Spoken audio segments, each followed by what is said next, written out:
All right. We should be live. And it's just the two of us today. So, as always, I require someone from the audience to acknowledge our existence, to make the observation, to collapse the wave front, and to let us know that we exist. And also make sure that our audio levels are kind of the same. I can't see your sci-fi collection now that I get this red curtain behind you. Oh, there we go. Yeah, that's perfect. Actually, nicely balanced in the middle there. Okay, great. So people are saying that I exist. So now's your chance. Say hello if you want me to say hi to you, and we'll do that in a second. So, and yeah, so again, just me tonight. This is a solo weekly space hangout. So I've got a couple of pieces of news that I wanted to talk about. Of course, we're going to talk about the Moon 2024 Artemis project. Going to talk about the Blue Origin's Blue Moon concept. I want to show you the landing site of the Beresheet lander. And that's probably all I'm going to talk about. So we might end a little short today. All right. I'm going to say hi to Astro B, David Fairweather, Don Simmons, Eric One, Giselle Saberin, Jim Ashby, John Musk, Kevin N, Larry Beckham, Martin Bradshaw, MC Hall, Nancy Graziano, Paranor, R. Instro, Rick Schwartz, Robert Shaw, Sergio Botero, Susan Hunter, Tom Van Scotter, Uncle Bill Druin, Von Lichtenbutz, and Zap Van Zappen. Hey, everybody. Welcome to... David Fairweather says that Fraser needs more friends. I have friends. Oh, it's true. I always need more friends. It'd be all right. Arnstro, you're saying my audio's okay, but you don't know if I'm the same. So, Brother Guy, can you hear me okay? I can hear you just fine. Perfect. Now people have to tell us if we're like similar in audio levels. And we will get started in just a couple of minutes. So what are your different telescopes? My own personal ones. The one that I've had since I was going off to the Peace Corps 35 years ago is the Celestron C90. Yep. In addition to that, when we were working on Turn Left at Orion, the nice people at Star Arizona here in Tucson donated to us an 8-inch Orion Dobsonian, Yep. which we shipped off to Rome. There are a bunch of other telescopes. We've got an 8-inch Meade and a 10-inch Meade, both of which were gifts. And they're lovely to set up for when we have star parties, when I'm doing programs and people want to see things. Somebody gave me a Swarovski, one of the fancy jewelry company. They actually make a really nice spotter scope. Oh, really? Oddly enough. And I would never spend the money for it because it's twice as good as my telescope at 5 times the price. Right. Yeah. But the optics are really optics nice. are lovely. It's got a wonderful zoom. Yep. And I've even got a tiny battery-operated motorized clock drive that, there was again a gift, and I'm forgetting the nice people who sent it to me. But there are these small motorized clock drives that can run small telescopes and keeps the thing pointed as you've got groups wanting to take a look at the moon or whatever. Like it'll keep it on the ecliptic? It follows the turning of the Earth. Yeah, yeah. And it even has a setting so it will follow the sun or follow the moon. And like, is it automated or is it just like you turn it? It's a motor, runs off like a bunch of AA batteries. Yeah. And it fits between your typical tripod and your typical spotter scope. Yeah, that's cool. It's hard, right? And like the quality of the optics are really nice, but sometimes just raw aperture is the way to go. Well, nothing beats a dark sky. Yeah, exactly. Yeah. And a small telescope that you can carry to a dark site is probably better than a big one that's only going to give you more sky brightness. So we hit the 5-minute mark. I'm going to start up the show, and then we will go right into the interview. And like I said, we'll have you finished in about 15 minutes. Perfect. Right. Focus on me. This is all right. Hello and welcome to the Weekly Space Hangout for Wednesday, May 15th, 2019. I'm Fraser Kane, publisher of Universe Today. This week, we're going to be talking about NASA's plans to return to the moon by 2024 with Project Artemis, Blue Origin's Blue Moon Project, and Bereshit's final resting place. Just me this week. No co-hosts. They're all busy, individually busy, but we do have a special guest, and I want to get to it in 1 second. But before we do, I just want to give a big special thanks to our good friends at the Weekly Space Hangout crew. These are, of course, our fans, our executive producers, and they're the ones who organized the special guest. For example, today, who I had no idea it was going to happen, and yet it's an absolute pleasure to be able to do this interview. So if you want to be part of this amazing community, go to wshcrew.space, and they will give you everything you need to know to be able to, they'll give you your executive producer card and put you to work helping make this show better. All right, let's get into our interview. We've got Brother Guy Consolmagno from the Vatican Observatory. Brother Guy, welcome to the Weekly Space Hangout. It's great hanging out here. All right, so people may be surprised to know that the Vatican has an observatory. It shows what people don't know. Of course, the reason we exist is to surprise people. Yeah, and I enjoy doing that. So tell us, first, what is the Vatican Observatory? The Vatican is both the center of a religion, but it's also a city-state. It's an independent country. And for a long time in its history, it was fighting to be recognized as a separate country. So in 1891, the Pope at that time, a guy named Leo XIII, decided to establish a national observatory that would have a couple of astronomers working with astronomers at other national observatories. You know, one of the big projects back then was to make the first photographic atlas of the sky, which was a job too big for any one observatory to do. So they split the sky up. The French did this into 18 regions.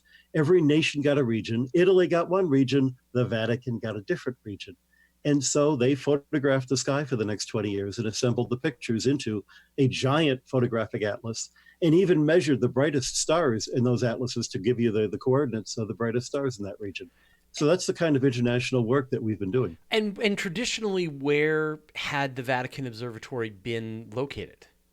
Well, in our real history, going back to the reform of the calendar in the 1500s, that started out in a tower over the Vatican Library called the Tower of the Winds.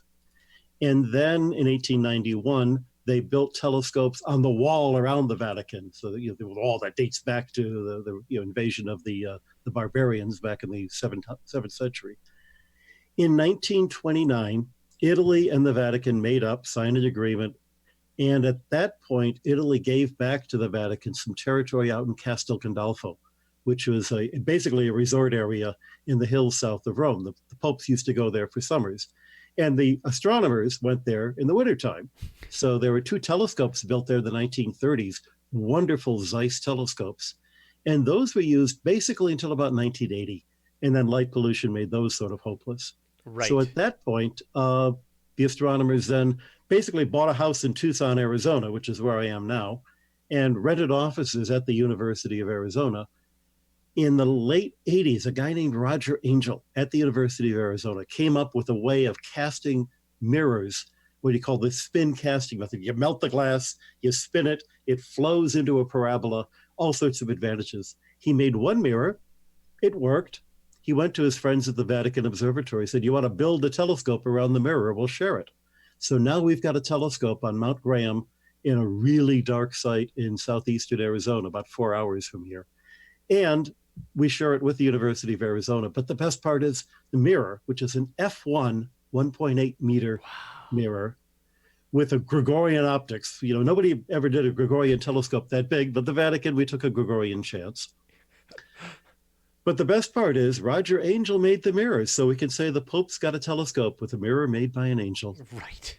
Oh, I wonder how often you get to make that joke. About every talk. Yeah, every talk. But I mean, an F1, that's just so fast. And not that many people can appreciate what an F1 mirror can do for you. Yeah. I mean, and so, I mean, what kinds of research work does that telescope come into play for? What does it specialize in?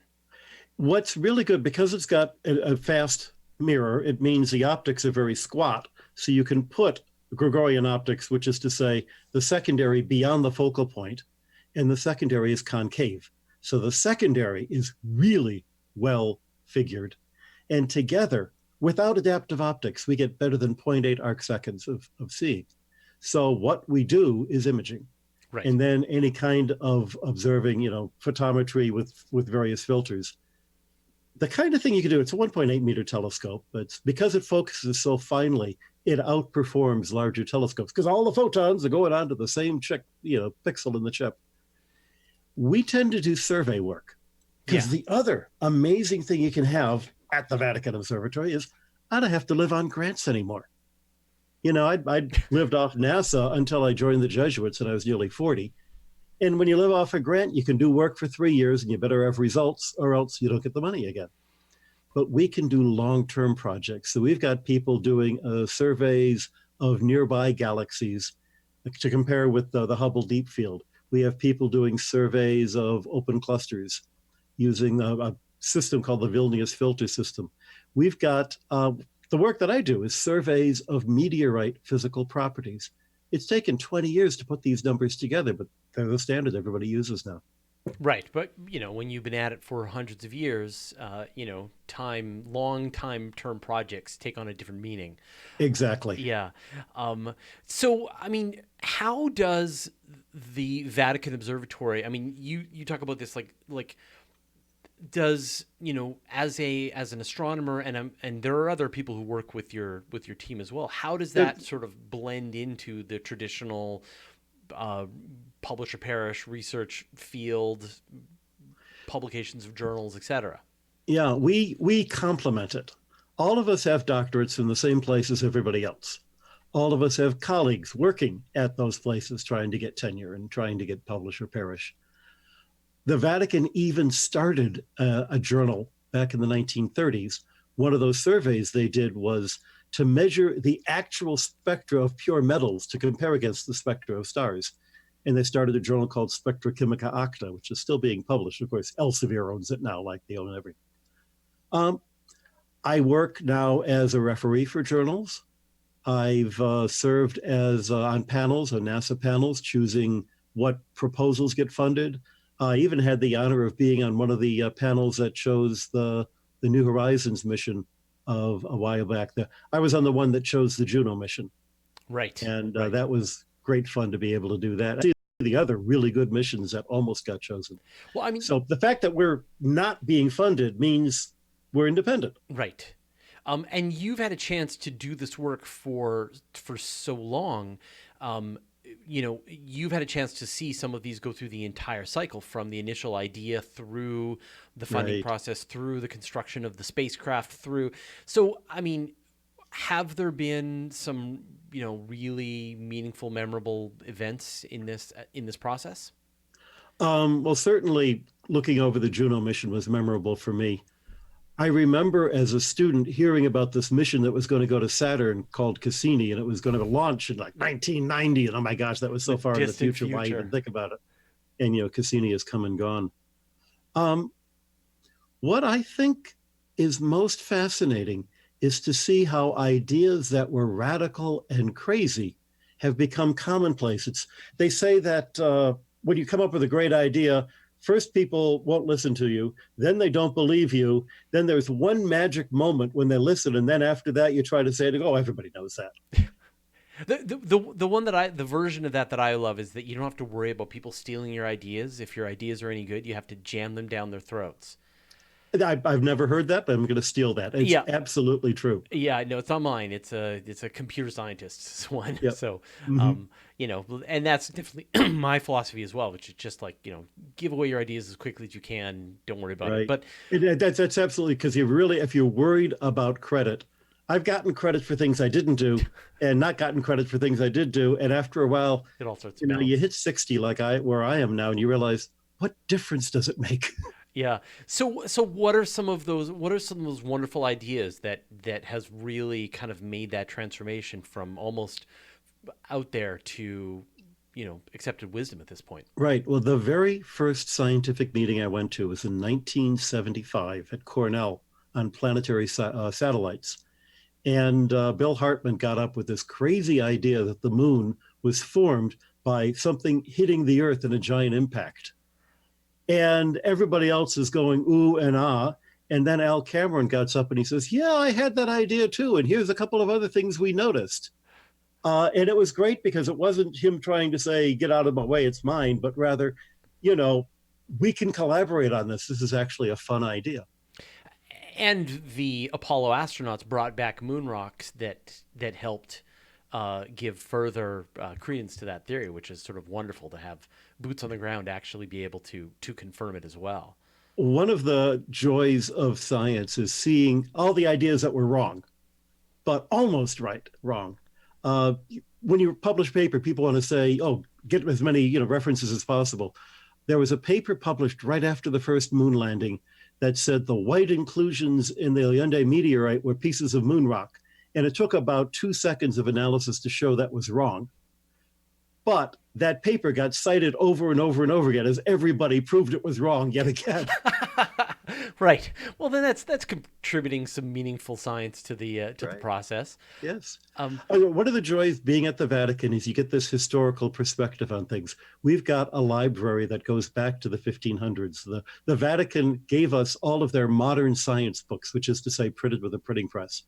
So I can walk across the hall and pull out philosophical transactions with the paper of Newton in it, or facsimiles of books by Galileo, or the references from the 19th century. And it's a great lesson to see both what has changed and what hasn't.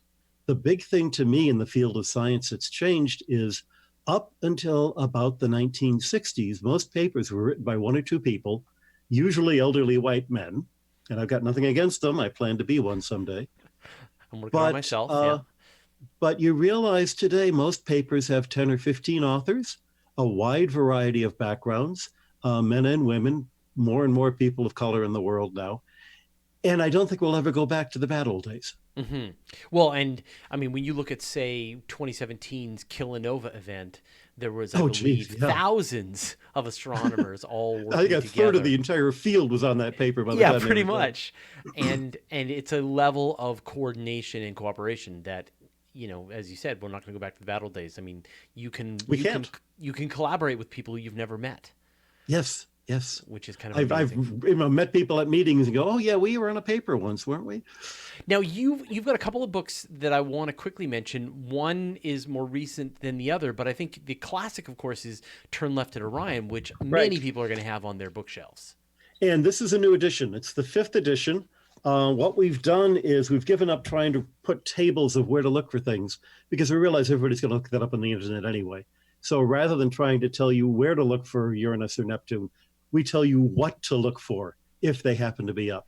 So the planet section and a lot of the moon section is completely rewritten. We've corrected a lot of the old mistakes and probably inserted some new mistakes.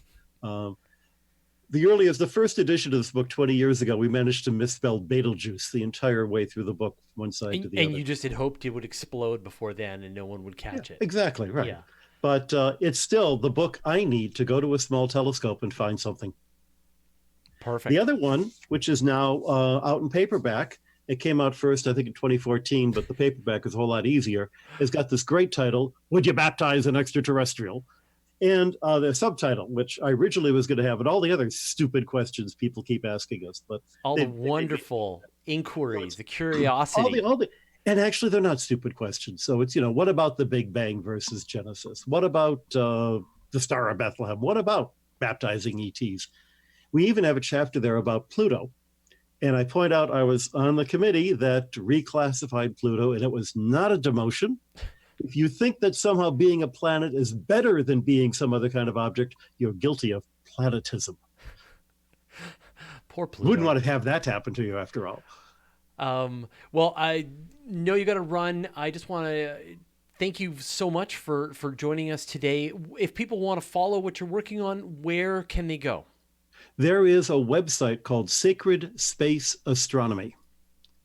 And if you Google that, you should be able to find us. If you're looking for a URL, it's VO Foundation, as in Vatican Observatory Foundation, weeklyspacehang.org/blog. Great. Well, Brother Guy, thank you so much for joining us on the Weekly Space Hangout, and have fun with your amazing telescope. How could we not have fun? All Talk to you right. later. All right. Take care. All right. Again, like I said, just me this week, so I will be flying solo. So this will be your chance to hit me with a bunch of your questions if you want to go into a little more detail, which would be great. So the big thing that I want to get into is, of course, we had the big announcement 2 days ago, Monday, from Jim Bridenstine and President Trump that they were looking for more funding for the 2024 human landing on the moon. And of course, we have sort of the original plan. Oh man! So the original plan was that that President Bush the first said that they were going to send a human mission to Mars. Then that got canceled, and then there was going to be a mission to the moon, a return to the moon by the second President Bush, I think around 2004. And then Obama canceled that, and there was going to be a mission to the asteroid, a human mission to the asteroid. And then that got canceled, and now we're back to returning to the moon. The original sort of strategy that had been planned out was that NASA was going to build the Lunar Gateway, the Deep Space Gateway. This was going to be a version of the International Space Station, less modules, but it was going to be in an orbit that carried it close to the moon on a regular basis. And this would serve as a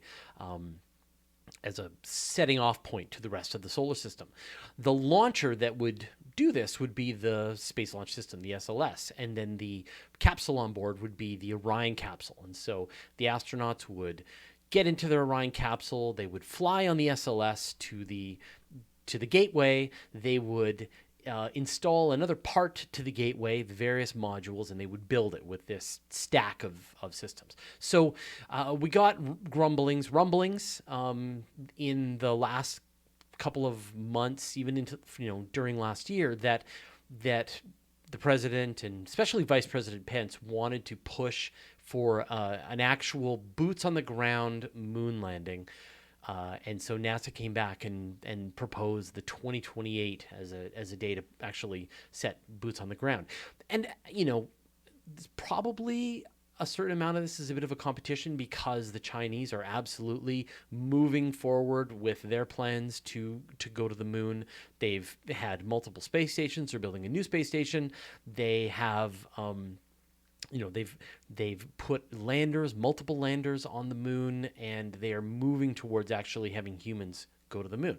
So we then, a couple of months ago, heard the goal date changed to 2024. Now, 2024, that's like 5 years from now. That is a dramatically different date. And when you look at the amount of funds, the amount of investment, the fact that the Space Launch System is already delayed by many years and is largely over budget, it seemed fairly unrealistic. And so on Monday, Jim Bridenstine explained the new plan of how NASA is going to send humans to the moon by 2024. So here's how this is going to play out. The first thing is that by the end of 2019, they're going to start landing supplies to the moon. So rovers, potentially cargo, materials, things like that are going to go to the moon's south pole. Then in 2020, we're going to see the first launch of the Space Launch System for Exploration Mission 1. This is going to be uncrewed. It's just going to go out into space and demonstrate that the Space Launch System works, that the Orion capsule works, and they're going to have some science experiments on board. And then in 2022, they're going to launch the second mission with the Space Launch System. And it's going to have crew on board this time. And they're going to essentially repeat the Apollo 8 mission. They're going to go out around the moon, return safely back to Earth. Around the same time, a commercial partner is going to be launching what's called the propulsion and power module for the Gateway. So originally the Gateway was going to have like 6 different modules. Now, in the short term, it's going to have one module, just this one place, and it'll sort of be a hostel for astronauts to go. And this will be launched by, say, a United Launch Alliance Delta Heavy, or maybe a Falcon Heavy, or maybe a Blue Origin New Glenn. So exactly which is going to be the launcher to do it is still unknown. So by 2022, there should be a human astronauts who's gone around the moon, and there's going to be the new Gateway in sort of roughly in the lunar area. So it's not exactly in orbit around the moon, but it's going to be close. And then in 2024, astronauts will launch on the Space Launch System. They will fly to the Gateway, and then they will take a commercial lander. So NASA will have bought a lander at this point, and they will go down to the surface of the moon, land, get out, boots on the ground, get back in their lander, and fly back up to the Gateway and return back to Earth on their Orion capsule. And then from that point forward, you'll see more parts to the Gateway constructed, and you will see more ongoing missions from 2028 onward. So really, what this did was rearrange the schedule, push the Gateway back, bring the landing forward, and deeply involve commercial partners. Now, obviously, the skepticism is probably running rampant in your mind. The cynicism, the skepticism. So, like, the question is, like, who's going to pay for this? How's this going to happen? Some various aerospace engineers, other people have estimated that it's probably going to cost somewhere around an additional $5 billion to NASA's funding per year to be able to support this mission. So I think if we don't see a ramp up in funding, then you can start to say, well, maybe this isn't going to happen. But on Monday, President Trump and Jim Bridenstine announced that they were seeking another $1.6 billion in funding for NASA, specifically to support this effort. And so some of the stuff that they're looking to do is to spend about $1 billion to buy a commercial lander. And I didn't know that there was a commercial lander store that you could go and buy a lunar lander from, but apparently you can. So now, coincidentally, which is the part that we're going to get into in a little bit here, Blue Origin announced their commercial lunar landing system a couple of days ago. So turns out there is one. There is a store you can go and buy a commercial lander. They're going to be spending an additional $651 million to essentially modify and update the Space Launch System and Orion to support what's going on with this mission. They're going to spend $132 million to develop some of the exploration technology that's going to enable sending astronauts to the surface of the moon, and they're going to spend an additional $90 million on science, on additional robotic exploration of the moon. Now, where is this money going to come from? Now, it hasn't been approved, right? This has just been proposed. This has been requested by the administration, and now we're going to wait for for Congress to approve it or not approve it. And so you're looking at they're pulling the funds from this thing called the Pell Grant, which is a funding for it's for like student loans and funding for students in the U.S. I apologize exactly. I'm Canadian, but that so obviously that's going to be a bit of a political debate. And then this is, in words of Jim Bridenstine, this is a down payment. This is to quickly ramp up NASA into the new direction and get it. And then over the next couple of years, they're going to find out how much they're actually going to need. They've also admitted that this is going to line up with President Trump's second term in office, that he will be able to enjoy watching the astronauts walk on the moon before he wraps up his second administration. And, that's not, I mean, that having this ambitious of a system, a bit ambitious of a goal happen during one administration is one potential solution to the problem that's happened in the past, where the goals have changed as the new administrations come in and change things. And at the same time, this is going to be complicated, and it's going to be expensive, and it's going to be politically difficult. And so, right now, for them to hit that 2024 mark, everything's got to go perfectly, just as perfectly as it's already ever gone. So, Uncle Willie says, apologizing for being Canadian is the most Canadian thing ever. It's true. So where are we now, right? This is the plan. This is the latest version of the plan. Will this actually come together? We're going to have to see in the very, very short term, we're going to have to see Congress approve the money, the funds to be able to make this come together. We're going to have to see nothing go wrong. We're going to have to see the commercial partners step forward with the right technology and none of their stuff go wrong. And that all just seems implausible to me. So how will this all play out? We're going to have to find out, I guess. And it's funny, right? Because like I'm assuming that almost everybody listening to this or watching this right now sees the moon, landing on the moon, as a viable plan. Like, that sounds great, right? We went to the moon 50 years ago. It would be neat if we could go back to the moon. It's great to have a goal. It's great to have something to strive towards. But you have to recognize that it's going to cost money and it's going to take resources. And I think that is where we're going to have to see this all play out. So if anyone has any questions for me about these plans, about what was announced, let me know.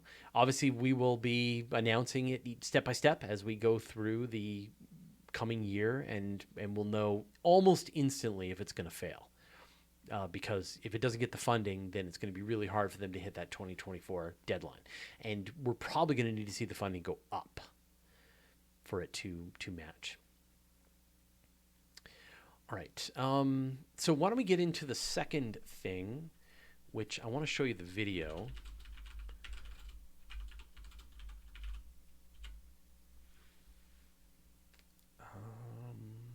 Okay. So on May 9th, so a day after we did the Weekly Space Hangout last week, and we knew this was going to be coming, Jeff Bezos took the stage and announced the Blue Moon Initiative, which is going to be Blue Origin's plan to send material to the moon and provide commercial access to the moon. So I'm going to show you, does this work? All right. I'm just going to play this so you can see it. If you haven't already seen it. Can you hear it okay?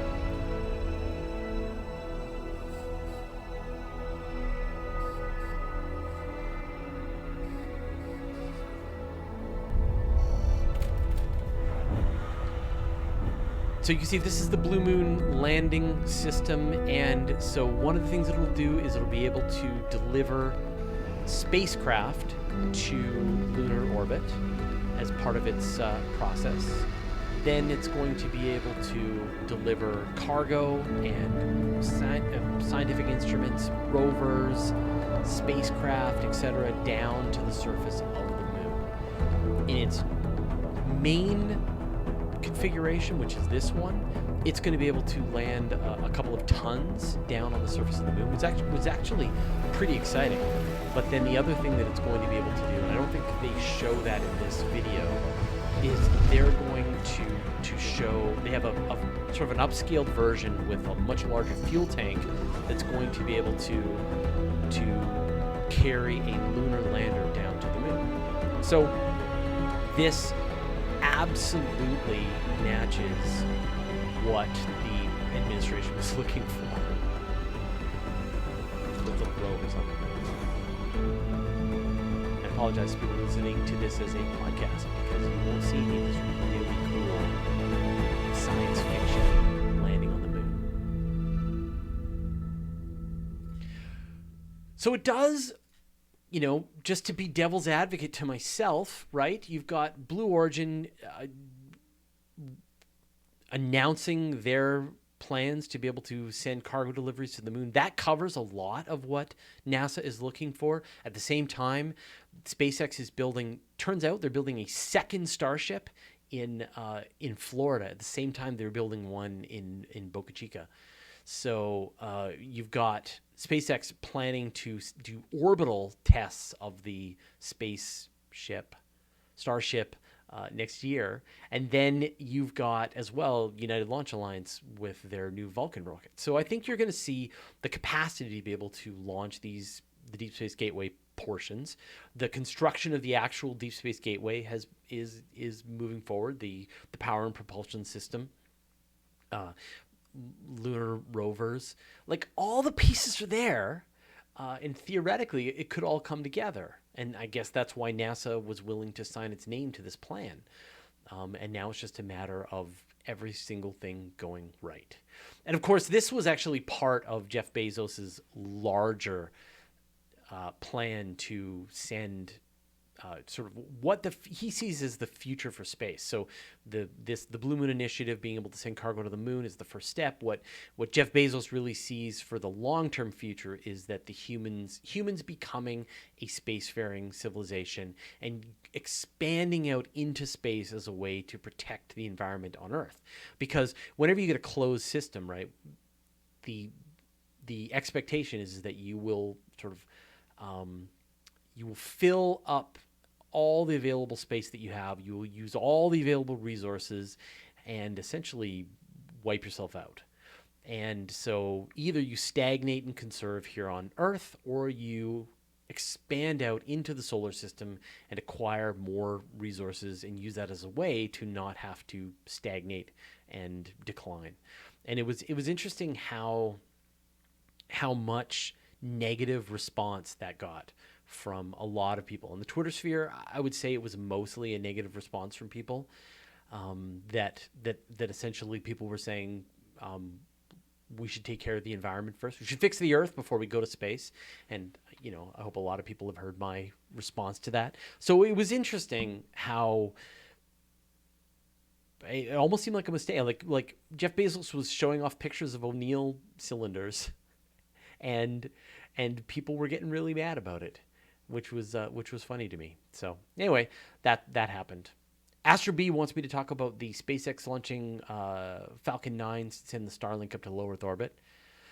Sure, yeah. So I think like right now, I don't know if it's happened yet, but SpaceX is about to launch on one of their Falcon 9s. They've got 60 Starlink satellites jammed into a single rocket, and they're going to begin the deployment. This is a test phase of their satellite constellation with these. You can't sign up for Starlink yet, but it sounds like you're going to want to, because they're lowering the altitude so that they're going to burn up in the Earth's atmosphere more quickly, and at the same time they're going to have much faster transmission times. So you're going to have, because the speed of light actually gets to go the speed of light out in the atmosphere, out beyond the atmosphere, while, say, light moving through fiber optic cables is actually a little slower. So it's a much better place to be able to communicate from. And the other thing that's kind of neat that I really like this idea is that it's an opportunity to essentially remove net neutrality entirely, because all of the satellites as they're currently configured will just rebroadcast all the information going through them, and then your device will decrypt only the messages for you. So there's no middleman, right? You will transmit up to the satellite will retransmit to all the other satellites, they'll all retransmit it down to the Earth, and you will pick up your communications, and then that'll be that. And there was no intermediaries, I guess, apart from a bunch of satellites. So this has the potential, when you think about like how much the global communication infrastructure, how much money that makes, SpaceX stands to take it all, right? I mean, their only competition could be Blue Origin with their rocket launcher, which is farther behind. So I don't think people realize just how much farther ahead SpaceX is in this process, and how much the money they can make. This will pay for whatever they want. So, for all of you having dreams of getting to go live in some place that's off the grid, and the only reason that you haven't is because you know the internet will be terrible, this will solve it.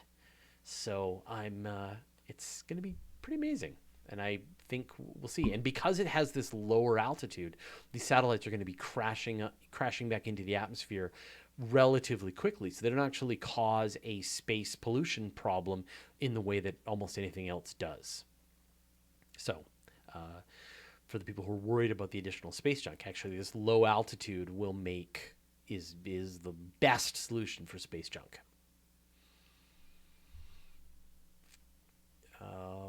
Ultra 619 is asking, what's my opinion on power satellites as a solution to growing energy demands while combating global warming? So, this goes back to that idea that Jeff Bezos has said, is that for us to continue with our desire for energy, we're going to need to go to space to be able to collect more of the sun's radiation and be able to beam that back down. There's a lot of technologies that have been developed, although I've heard that it is incredibly expensive and inefficient to be able to do that. I think that what we're going to find is that we're going to see manufacturing going off into space, and not necessarily a lot of that power being sent back to Earth. But if you're going to need less power on Earth, because all of the stuff that you use your power for is going to be out in space. And that seems like, over the long term, the more likely way that this will all play out. Astro B is saying, yeah, but there'll be 45 launches of the Falcon 9. Yeah, who knows how many launches there's going to be for this. I mean, you can imagine the highest end version of this was something like 12,000 satellites to provide the best version of the internet across the planet. That would be amazing. That would be a lot of Falcon launches. They could stack more into a Falcon Heavy. So we'll see what happens.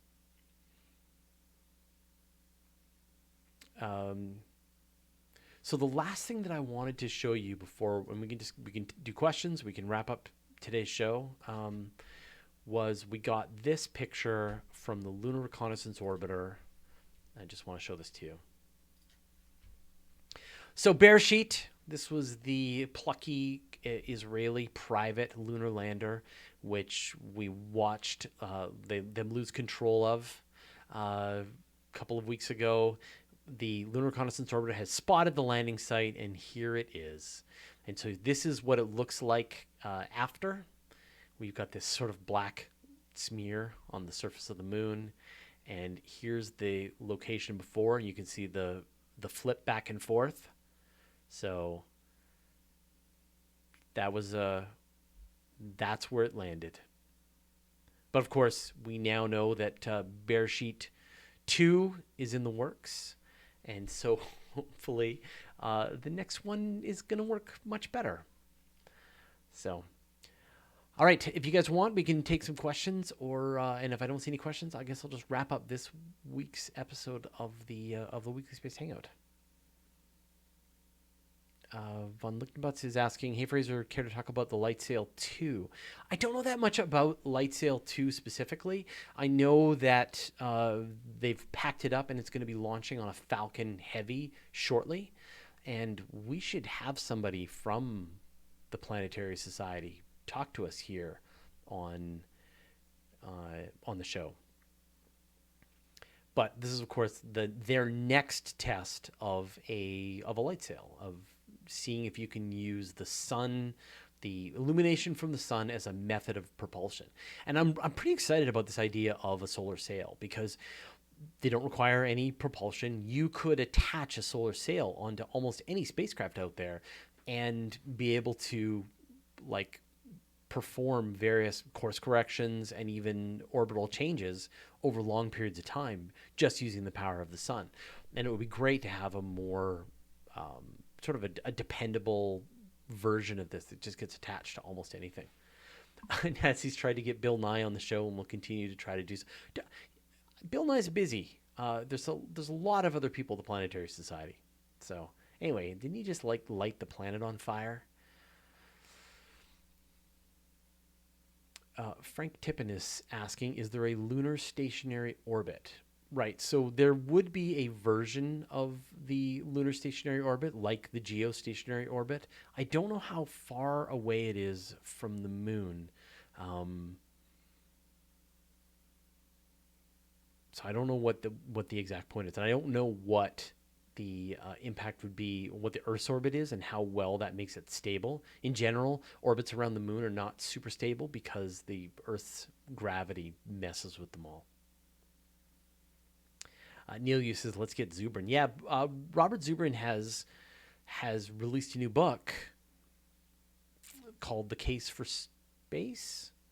So now's the opportunity. All right. Well, based on I've run out of things to say, so I'm going to wrap up this week's episode of the Weekly Space Hangout. I want to give a big thanks to all of our moderators who help with the show, with everyone who was watching this week. Of course, everyone is part of the Weekly Space Hangout crew. Again, I beg you, I plead you, join the Weekly Space Hangout crew. Go to wshcrew.space, and they will show you how to be able to join up and participate and get your executive producer card for the Weekly Space Hangout, because that's how this works. We put all of our trust and hope and faith in the Weekly Space Hangout crew. And thanks for our special guest this week. All right, I'm going to wrap things up. We've got Astronomy Cast on Friday. Should have a new question show on my channel shortly, and then we'll be back with everything. Oh, and next week, that's right, on Monday, I'm going to be interviewing Dennis E. Taylor, who's, of course, the author of the Bobiverse books. And that'll be on Monday, which is like some of my favorite books ever. So I know a lot of you really love the Bobiverse books, so I hope you'll join me on my channel on Monday for that interview. All right. Thanks, everybody, and we'll see you all next week.